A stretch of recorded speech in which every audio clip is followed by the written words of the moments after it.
الميناء. الميناء بلاصه استراتيجيه. نعم. استراتيجيه، امور ربما عون الامن اشتبه انه راه يصور في امور لغرض الجوسسه ولا كذا، يتدخل عون الامن، ولكن ما ينحيلوش الهاتف ويبدا يفتش فيه. يطلب من ذلك الشخص، قال انا يظهر لي راك شفناك راك كنت تصور، معتنا اخر الصور اللي التقطتها.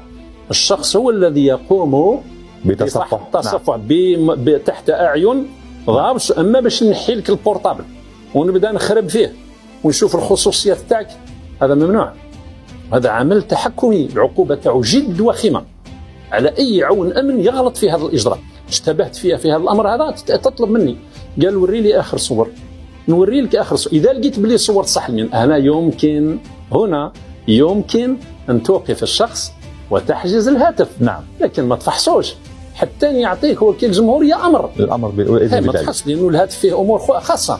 نعم. خاصه تروح انت تتوغل وتشوف الخصوصيات تاع المواطن، لا يجوز ذلك. نعم. الا بامر من القضاء. واعتراض هذا المواطن على رجل الامن كان في محله، واستمرار عون الامن في تفحص الهاتف خطا. نعم. يرتب عليه تبعات. ممنوع.